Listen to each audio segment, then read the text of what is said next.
मैं अपने काम से थका हारा घर पहुंचा तो उस समय शिल्पा को तैयार खड़ा देखा। उसने लाल रंग की साड़ी पहन रखी थी जिसमें वो बहुत खूबसूरत लग रही थी। उसे देखकर मेरी सारी थकान दूर हो गई। लेकिन जैसे ही उसने कहा कि उसे अपने मायके जाना है और इसीलिए वह तैयार हुई है तो मेरा सारा मूड ऑफ हो गया। मैंने कहा, देखो शिल्पा, तुम कल चली जाना क्योंकि मैं आज बहुत थक गया हूँ। मैंने उसे रोकने की कोशिश की लेकिन वह अपनी जिद पर ही अड़ी रही कि मुझे माँ की बहुत याद आ रही है। प्लीज़ आप मुझे छोड़कर आ जाएं। उसके इतना कहने पर मैंने हाँ कह दिया। हमारी शादी को भी 1 महीना ही हुआ था और वह लगभग हर हफ्ते ही मायके जाया करती थी। फिर भी उसका दिल नहीं भरता था। लेकिन मैं क्या करता? मुझे शिल्पा से बेइंतहा मोहब्बत हो गई थी, इसीलिए उसकी बात को टालना मुश्किल हो जाता था। मजबूरन मैंने उसे थोड़ा इंतज़ार करने को कहा और फ्रेश होकर उसके मायके पहुंच के वापस आ गया। उसने कहा था अगले दिन मैं उसे लेने आ जाऊं। मैं जल्दी से वापस लौटा क्योंकि मैं बहुत थका हुआ था और आज मेरी तबीयत भी कुछ ठीक नहीं लग रही थी। लेकिन मैं शिल्पा को इस बारे में बता नहीं पाया। मैंने जैसे ही अपने गेट के सामने अपनी कार रोकी तो अचानक मेरी नज़र मेरे पड़ोसी के घर की तरफ गई। तो मुझे अचानक जोर का झटका लगा क्योंकि उनकी छत पर एक साड़ी लटक रही थी और वह बिल्कुल वैसी ही साड़ी थी जो मैंने अभी अभी शिल्पा को पहने हुए देखा था। बिल्कुल वही रंग और वही प्रिंट कैसे हो सकता है? मैं मन ही मन सोचने लगा कि हो सकता है शिल्पा और भाभी ने एक साथ ही शॉपिंग की हो, इसीलिए एक जैसी साड़ी ले ली हो क्योंकि साड़ी काफ़ी सुंदर है। फिर कुछ दिन बाद ही मैं शिल्पा को उसके मायके पहुंचाकर जैसे ही दोबारा घर पहुंचा तो दंग रह गया क्योंकि मेरी पड़ोसी की टेरेस पर आज भी वही ड्रेस लटक रहा था जो आज शिल्पा ने पहना था। मुझे बहुत अजीब सा लगा, लेकिन इस बार मैंने इसे सिर्फ इत्तेफाक समझा और अपने काम पर लग गया। लेकिन जब तीसरी बार फिर से ऐसा ही हुआ तो मेरी सोच शक में बदल गई कि कहीं ऐसा तो नहीं कि शिल्पा मायके का बोलकर मेरे पड़ोसी के घर जाया करती हो। लेकिन ऐसा कैसे हो सकता है? लेकिन उस दिन मुझसे रहा ही नहीं गया और जिज्ञासा के मारे मैंने वापस अपने ससुराल की तरफ कार मोड़ दी। और मैं जैसे ही वहां पहुंचा तो देखा कि शिल्पा उसी ड्रेस में थी और मुझे देखकर हैरान रह गई थी। समर, आप अभी तक गए नहीं? उसने हैरानी से पूछा। तो मैं कुछ शर्मा सा गया और मन ही मन में खुद को कोसने लगा कि मैं कितनी बेवकूफ़ी भरी बातें सोच रहा था। शिल्पा के माँ बाप का घर तो हमारे घर से काफ़ी दूर था, भला वह वहाँ कैसे जा सकती थी? मैंने मन ही मन अपने आप को धिक्कारा और घर वापस लौट आया और ध्यान से अपने पड़ोसी राकेश के घर की तरफ देखा जहाँ वही ड्रेस अभी तक लटका हुआ था। मुझे एक पल के लिए भी चैन नहीं आ रहा था। इत्तेफाक 1 या 2 बार हो सकता है लेकिन बार बार नहीं। लेकिन मैं ये बात जुबान पर लाने से डरता था। अभी मेरी शादी को दिन ही कितने हुए थे और शिल्पा को मेरी बात से कितनी तकलीफ हो सकती थी, ये सोचकर मैं चुप हो गया। मुझे वह दिन याद आ रहा था जिस दिन मेरी शादी हुई थी और मैं शिल्पा को दुल्हन बनाकर घर ले आया था। उसी दिन मेरा पड़ोसी राकेश मेरे घर बधाई देने आया था और उसने माफ़ी मांगी कि वह शादी में नहीं आ सका क्योंकि आज उसकी भी शादी थी। उसकी बात सुनकर मुझे सुखद आश्चर्य हुआ। मैंने मुस्कुराकर उसे गले लगाकर बधाई दी और उसने लाए हुए मिठाई के डिब्बे में से एक लड्डू निकालकर जबरदस्ती मुझे खिलाया। वह बहुत खुश लग रहा था अपनी शादी से। खैर, खुश तो मैं भी बहुत था। मेरी भी लव कम अरेंज मैरिज थी। जब मैंने पहली बार शिल्पा को देखा था उसी वक्त उसे दिल दे बैठा था। वह मेरी कलीग नेहा से मिलने मेरे ऑफिस आई थी। दरअसल वह मेरी कलीग नेहा की दोस्त थी। मैं नेहा का सीनियर था, वो मेरी लीडरशिप में ही इंटर्न थी। मैं ऑफिस में अच्छी पोस्ट पर था और उन दोनों को शॉपिंग के बाद एक साथ लंच पर जाना था, जिसके लिए नेहा ने मुझसे पहले ही छुट्टी ले ली थी। इत्तेफाक से उस वक्त मुझे किसी काम से बाहर जाना था। जैसे ही मैं अपनी केबिन से निकला तो सीधा शिल्पा के ऊपर मेरी नज़र पड़ी और फिर मैंने उसे देखा तो देखता ही रह गया। वह इस तरह मुझे अपनी ओर देखता पाकर थोड़ी देर के लिए असहज महसूस करने लगी और मैंने जल्दी से अपनी नज़रों का रुख मोड़ लिया। मैं ना चाहते हुए भी वहाँ से निकल आया और जैसे ही मैंने पीछे मुड़कर देखा तो वह दोनों मेरे पीछे ही बातें करते हुए निकली थीं। शिल्पा नेहा की किसी बात पर खिलखिलाकर हंसी थी और उसके लंबे लंबे बाल हवा में लहराते हुए उसके चेहरे पर आ रहे थे, जिन्हें वह बार बार पीछे कर रही थी। मैंने मौका देखकर नेहा से कहा कि अगर वह चाहे तो मैं उन्हें लिफ्ट दे सकता हूँ, क्योंकि मुझे भी उसी तरफ जाना है जिधर वो जा रही हैं। मैंने झूठ बोला था क्योंकि मुझे उस तरफ नहीं जाना था जिस तरफ उनका प्रोग्राम था, मगर दिल के हाथों मजबूर होकर मैंने उनसे ऐसा कहा था। मेरी बात पर नेहा बहुत खुश हुई और शिल्पा का हाथ पकड़कर कार में बैठ गई, लेकिन शिल्पा कुछ झिझकते हुए कार में बैठी थी। मेरा दिल तो जैसे हवाओं में उड़ने लगा था। बैक व्यू मिरर से मैं उसे ही देखे जा रहा था और मैंने उसी दिन ही फैसला कर लिया था कि अपना जीवन साथी सिर्फ और सिर्फ शिल्पा को ही बनाऊंगा। मैं उसकी मोहब्बत में इस तरह कैद हो चुका था कि मुझे सब्र भी ना हो सका और 4 दिन बाद ही मैंने नेहा से सब कुछ कह दिया। वह मेरी बात सुनकर बहुत खुश हो गई और उसी ने बताया कि शिल्पा एक लोअर मिडिल क्लास फैमिली से ताल्लुक़ रखती है और जॉब करके अपने माँ बाप की और अपने छोटे भाई बहनों की देखभाल करती है। मैंने उससे कहा कि मुझे उसके बैकग्राउंड से कोई मतलब नहीं, बस मुझे वह पसंद है। आप मुझे बताएं कि मैं कब शिल्पा के घर रिश्ते की बात करने जा सकता हूँ।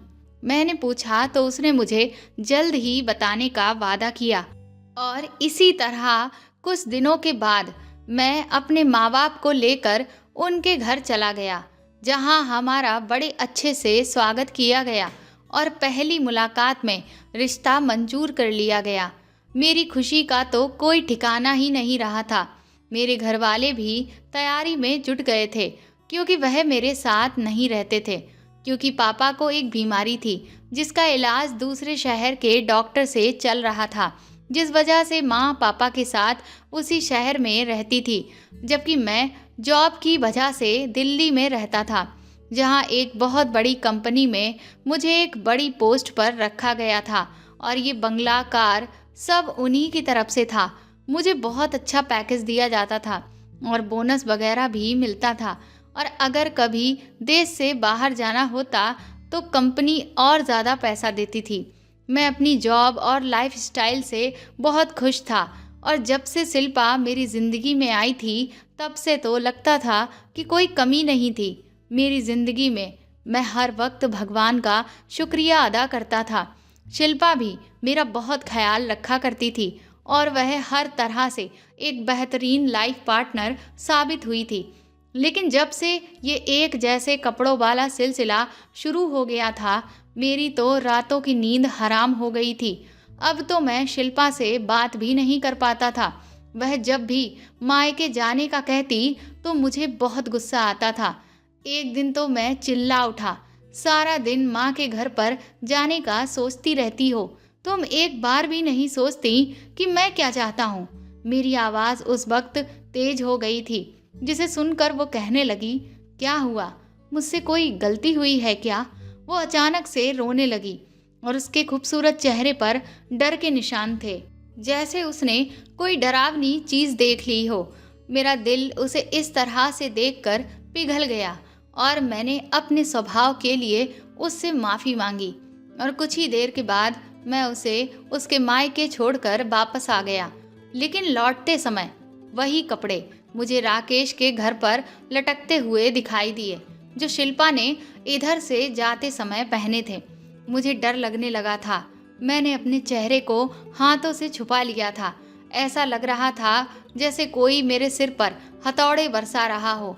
हर बार मैं सच्चाई जानने के लिए वापस शिल्पा के मायके जाया करता और शिल्पा और उसके घर वाले मुझे अजीब नज़रों से देखा करते और मैं कोई ना कोई बहाना बनाकर उल्टे कदमों से वहां से वापस आ जाता। ये क्या हो रहा था मेरे साथ, मुझे कुछ समझ में नहीं आ रहा था। शिल्पा भी अब मुझसे नाराज रहने लगी थी। मैं सारा दिन चिड़चिड़ा रहने लगा था। ऑफिस में भी लोग मेरी शिकायत करने लगे थे, मगर ये नौकरी चली जाती तो मैं कहीं का नहीं रहता। इसलिए मुझे अपने दिल और दिमाग को तरोताज़ा करना पड़ता था। मगर जिसके दिलो दिमाग में इतना कुछ चल रहा हो वह भला ठीक कैसे रह सकता था। मजबूरन फिर मैंने बीमारी का बहाना करके 2 हफ्ते की छुट्टी ले ली। उन्हीं दिनों में मैंने नोटिस किया कि शिल्पा कुछ परेशान और चिंतित लग रही थी। कभी कभी मुझे लगता था कि वह रात को कमरे से कहीं चली जाती थी और जब मैं उठकर पूरे घर में उसे ढूंढता तो कहीं भी ना मिलती। मजबूरन जैसे ही मैं कमरे में वापस आता तो वह बेड पर सो रही होती थी। एक रात मैंने उसे जगाया और पूछा, शिल्पा तुम कहाँ चली गई थी? तब उसने आश्चर्य से मेरी ओर देखा और बोली, समर आपको दिखाई नहीं देता? मैं तो सो रही थी, बल्कि बाहर से तो आप आ रही हैं। शायद वह उल्टा मुझे शक भरी नज़रों से देखने लगी थी। इस बात पर मैं चुप हो गया और कोई जवाब दिए बिना अपनी जगह पर वापस लेट गया। मुझे लगने लगा हो सकता है मैंने कोई सपना देखा हो। उस दिन के बाद से शिल्पा उखड़ी उखड़ी सी रहने लगी थी। मैंने उससे कई बार पूछा कि क्या परेशानी है, तो वह अजीब सी नज़रों से मुझे देखती और कहती, क्या हुआ है आपको? मुझे आपकी दिमाग की हालत ठीक नहीं लगती। उसके इस तरह देखने पर मैं अपना सिर पकड़ लेता। वह ठीक ही तो कह रही थी। मैं आजकल बहुत ही उल्टी सीधी बातें ही तो करता रहता था, पर इस बार मैंने सोच लिया था कि इस रहस्य को तो सुलझाना ही पड़ेगा। और जैसे ही मैं शिल्पा को मायके छोड़कर वापस आया तो देखा कि हमेशा की तरह वही सेम कपड़े राकेश के घर के छत पर लटके हुए थे। कुछ सोचकर मैं अंदर गया और सीढ़ियां चढ़कर सीधा छत पर आ गया। मेरी और राकेश की छत बिल्कुल मिली हुई थी। मैंने चारों ओर देखा, फिर मैं उसकी छत पर गया और तार पर टंगे कपड़े को हाथ लगाकर देखा। वह ताजा ताजा धुले हुए थे, उनमें से पानी टपक रहा था। मैंने कुर्ती वाले हिस्से को बीच में से फाड़ डाला और उन कपड़ों को नफरत से देखने लगा जिन्होंने मुझे बहुत तड़पाया था। मेरे पूरे शरीर में आग लगी हुई थी। मैं जैसे आया था वैसे ही वापस चला गया और फिर से अपने ससुराल की तरफ कार दौड़ा दी, क्योंकि आज मुझे सच्चाई का पता लगाना था और आज दूध का दूध और पानी का पानी करना था।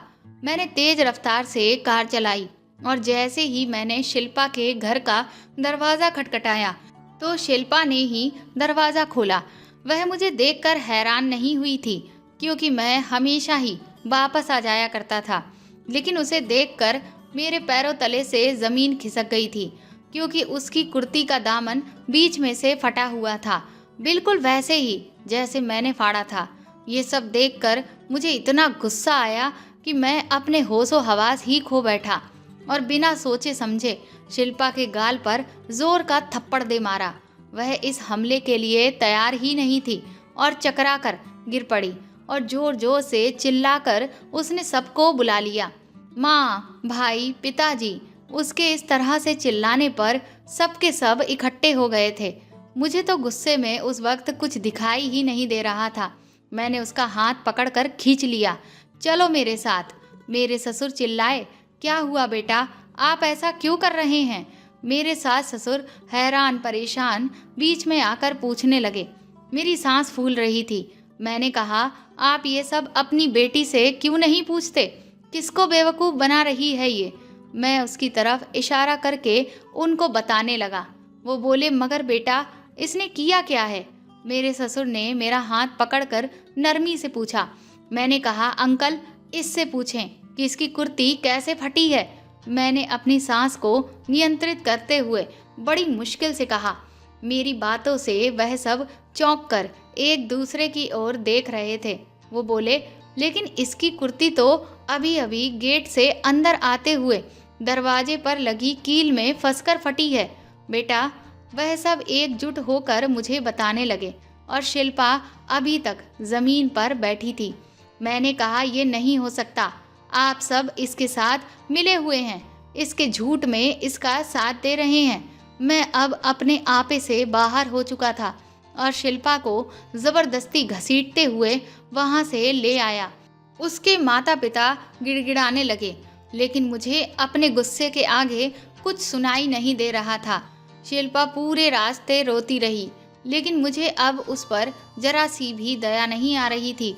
घर पहुंचकर मैंने उसके बालों को पकड़ा और बोला, बताओ क्या चक्कर है तुम्हारा राकेश के साथ।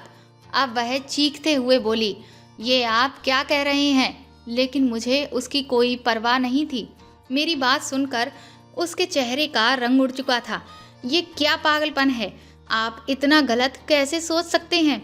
मैं कोई बेवकूफ़ इंसान नहीं था जो आंखों देखी मक्खी निगल लेता, मगर वह लगातार इनकार करते ही चली जा रही थी और मेरा गुस्से से बुरा हाल था। मैंने उसे कहा, अगर वह सच बता देगी तो मैं उसे कुछ नहीं कहूँगा, बस वह एक बार अपनी बात मान ले।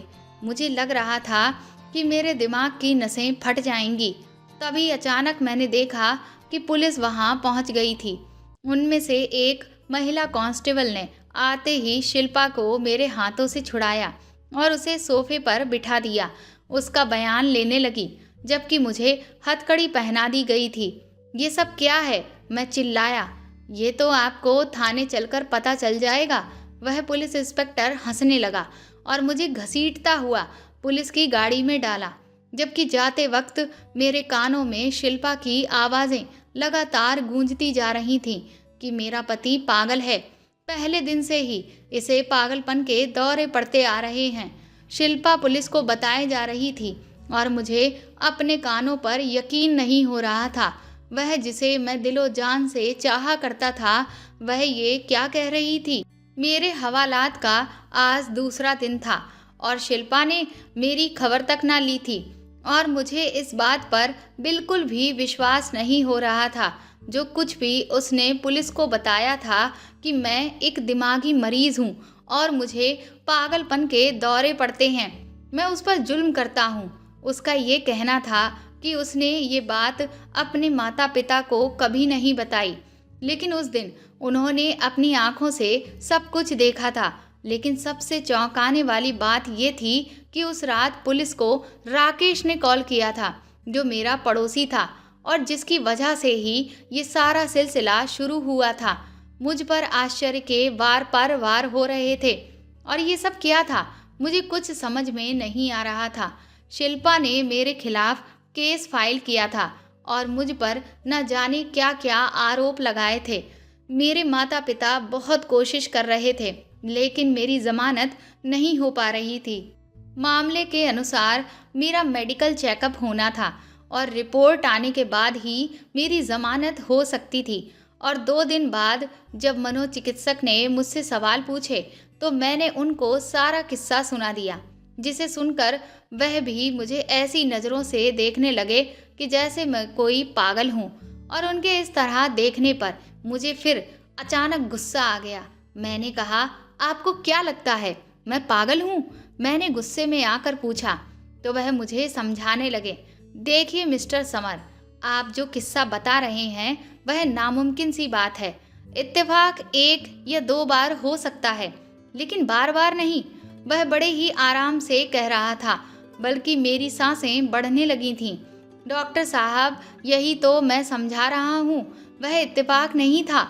मैं अब अपने आप पर काबू नहीं रख पा रहा था और डॉक्टर ने मेरी हाँ में हाँ मिलाकर मुझे खामोश कर दिया था, जबकि अपनी रिपोर्ट में उन्होंने मुझे एक मानसिक रोगी ही लिख दिया था, जिसके परिणाम स्वरूप जज ने मुझे 2 महीने के लिए मेंटल हॉस्पिटल में भेज दिया।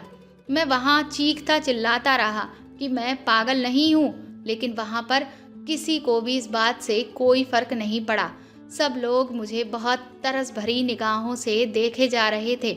मुझे अस्पताल में भी हर जगह यही सुनना पड़ा, बेचारा कितना सुंदर नौजवान है, देखो ना, जाने क्या सदमा लगा है कि अपने होश खो बैठा है, जबकि मैं सचमुच पागलों की तरह बुद्धू बना बैठा था। इन 2 महीनों में मेरे साथ जो कुछ भी हुआ था वह मेरी समझ से परे था। शायद मैं सचमुच पागल हो चुका था। मुझे पागल खाने में 1 हफ्ता हो चुका था जब मुझे कोई मिलने आया। मैं मुलाकात वाली जगह पर पहुंचा तो वहां राकेश और शिल्पा को देखकर मुझे जोर का झटका लगा। तुम दोनों एक साथ, मैं बस इतना ही कह सका था। वो बोले, हम दोनों साथ में इसलिए आए हैं ताकि तुम्हें तुम्हारी गलती बता सकें। राकेश मुस्कुराया। तुम्हें रचना याद है? अचानक उसने पूछा। मैंने आश्चर्य से कहा, कौन रचना? राकेश बोला, हाँ, तुम्हें कैसे याद होगी भला, क्योंकि तुमने कॉलेज से लेकर यूनिवर्सिटी तक न जाने कितनी लड़कियों को इश्क के जाल में फंसाया होगा, जिनमें एक लड़की रचना भी थी, जो कि मेरी छोटी बहन थी। और वह दूसरी लड़कियों से बहुत अलग थी, बहुत नरम दिल थी। वह तुम्हारे टाइम पास को सच्ची मोहब्बत समझ बैठी थी और तुमने उससे शादी करने से इनकार कर दिया कि तुम उसे अपना सिर्फ दोस्त समझते थे और कुछ नहीं। तब उस मासूम लड़की ने छत से कूदकर अपनी जान देने की कोशिश की थी, जिसमें वह बच तो गई लेकिन हमेशा हमेशा के लिए अपाहिज हो गई, और अब तक वह सिर्फ दुआओं के सहारे ही जिंदा है। मैं जब भी अपनी बहन को इस हालत में देखता था तब मुझे उस आदमी से सख्त नफरत महसूस होती थी। फिर एक दिन मुझे रचना की डायरी मिल गई, जिसमें उसने तुम्हारे बारे में सब कुछ लिखा था, और उसी दिन मैंने तुमसे बदला लेने का फैसला किया कि मैं तुम्हें बर्बाद कर देना चाहता था। सबसे पहले तो मैंने तुम्हारे घर के बगल में घर खरीद लिया। शिल्पा, जो मेरे ही ऑफिस में काम किया करती थी, ये मुश्किल से अपने घर का खर्च चलाती थी, लेकिन ये बहुत खूबसूरत थी, इसलिए मैंने शिल्पा को एक बड़ी रकम के बदले में ये सब नाटक करने को कहा था। और मेरी खुशी का ठिकाना तब ना रहा था जब तुमने शिल्पा को पहली ही नज़र में पसंद कर लिया था। मुझे पता था कि तुम शिल्पा जैसी खूबसूरत लड़की को कभी इग्नोर नहीं कर सकते। तुमने शिल्पा से शादी कर ली। फिर मैंने जो प्लान बनाया था उसको अंजाम देना शुरू कर दिया। पहले तो तुमने कई दिन तक मेरे घर की तरफ नहीं देखा, मगर एक दिन तुम्हारी भटकती हुई नज़र मेरे छत पर पड़ गई, जो कि तुम्हारी बर्बादी का कारण बनी। और यही नहीं, मैंने शिल्पा को कुछ ऐसी दवाइयाँ भी दी थीं जिससे तुम अपना होश खो बैठो और तुम्हें गुस्सा आता रहे, ताकि हर कोई तुमको पागल समझे। ये सब बताते हुए वह बहुत खुश लग रहा था। उसके होठों पर उपहास भरी हंसी थी, जबकि शिल्पा खामोश खड़ी हुई थी। मुझे धीरे धीरे सब कुछ याद आने लगा था। अब मुझे गुस्सा नहीं आया करता था, क्योंकि मैं एक नरम स्वभाव का बंदा था, और ये सब राकेश की दी हुई दवाइयों का ही असर था, जबकि यहाँ मुझे शांत रहने की दवाई दी जाती थी। अब मुझे पागलपन के दौरे नहीं पड़ते थे, और आज भी मैं पूरे होशो हवास में था। मैंने बड़ी मुश्किल से अपना मुंह खोला और बोला, रचना के साथ जो कुछ हुआ उसका मुझे बहुत अफसोस है, लेकिन तुमने बहुत बड़ी भूल कर दी है राकेश। रचना और मैं क्लासमेट थे, लेकिन रचना जिस समर को चाहती थी वह हमसे सीनियर था। मेरी तो रचना से कभी हाय हेलो भी नहीं हुई थी। वह हर वक्त फाइनल ईयर के समर के साथ दिखाई देती थी, जो एक अमीर बाप की बिगड़ी हुई औलाद थी, और हर रोज़ एक नई लड़की को फंसाता था। मुझे कुछ पता नहीं था कि रचना ने यूनिवर्सिटी आना क्यों बंद कर दिया था। मुझे बस अपनी पढ़ाई से मतलब था, और जब तुमने रचना की डायरी में समर नाम लिखा देखा तब बदकिस्मती से उसके क्लास में जो समर था वह मैं था। तुमने बस उसके क्लास में देखकर मुझे समझ लिया कि मैं ही वह समर हूँ, और आ गए मेरी ज़िंदगी बर्बाद करने। अरे कम से कम एक बार किसी से पूछ तो लेते कि रचना के साथ कौन होता था। दर्द से मेरा बुरा हाल था। मुझे उस गुनाह की सज़ा मिली थी जो मैंने किया ही नहीं था। मेरी कहानी सुनकर राकेश और शिल्पा सदमे में आ चुके थे। उन दोनों के चेहरे देखने लायक थे, जबकि मैं संतुष्ट था कि मैंने कोई गुनाह नहीं किया था। उस दिन तो वह दोनों चले गए। और 3 दिन बाद ही मुझे छोड़ दिया गया। राकेश और शिल्पा ने अपना गुनाह कबूल कर लिया था। जब मुझे पता चला तो मैंने जल्दी से अपने वकील से बात की और उन दोनों को माफ़ कर दिया। मैं जानता था उन्होंने अपराध किया था, लेकिन शिल्पा ने गरीबी से तंग आकर ये ऑफ़र कबूल किया था। वह अपने बीमार पिता की दवाइयाँ और घर का खर्चा पूरा नहीं कर पा रही थी और राकेश ने बदले की आग में ये सब किया था। मैं अपने घर वापस लौट चुका था, लेकिन मैं उस वक्त चौंक गया जब वहाँ मैंने शिल्पा को मेरा इंतज़ार करते हुए पाया। शिल्पा, तुम यहाँ? हाँ समर, मैं आपकी गुनाहगार हूँ, मुझे माफ़ कर दो। और अगर तुम्हारे दिल में मेरे लिए थोड़ी सी भी जगह है तो मुझे अपने जीवन से मत निकालो। मुझे आपसे मोहब्बत हो गई है। समर, आप जैसा इंसान मैंने आज तक मेरी ज़िंदगी में कभी नहीं देखा। मैं आपको बिल्कुल भी खोना नहीं चाहती हूँ। वह सिसकते हुए मेरे कदमों में गिर गई थी। उसका पूरा शरीर कांप रहा था। मैं उससे नफरत करने की लाख कोशिश करता रहा, लेकिन ये दिल उसके एक आंसू से ही पिघल चुका था। वह अभी मेरी महबूबा थी। मैंने उसके कंधों को पकड़कर उसे उठाया और उसके आंसू पोंछे। शिल्पा, अगर तुम वाकई अपने किए पर शर्मिंदा हो तो मैं तुम्हें माफ़ करता हूँ, मगर ये याद रखना कि मैं भी एक इंसान हूँ, शायद बार बार माफ़ ना कर सकूँ। मेरी बातों पर वह फूट फूट कर रोने लगी और मैंने दिल में यह सोचा कि ये पछतावे के आंसू हैं। इसका मतलब है कि शिल्पा को सच में मुझसे मोहब्बत हो गई थी। मैंने भगवान का शुक्रिया अदा किया जिसने मुझे मेरा मान और सम्मान वापस दिला दिया था, वरना एक गलतफहमी के आधार पर मेरी पूरी ज़िंदगी तबाह होने जा रही थी। इसीलिए बड़े बुजुर्ग कहते हैं कि कोई भी कार्य सोच समझ कर करना चाहिए। तो दोस्तों, आपको ये कहानी कैसी लगी कमेंट करके ज़रूर बताएं और प्लीज़ इस कहानी को ज़्यादा से ज़्यादा शेयर और लाइक करें। साथ ही अगर आप चाहें तो मुझे सुपर थैंक्स भी दे सकते हैं। अगर आप चैनल पर नए हैं तो सब्सक्राइब करके बेल आइकन को ज़रूर दबा दें ताकि आगे भी मैं आपको ऐसी ही अच्छी कहानियाँ सुनाती रहूँ। Thank you.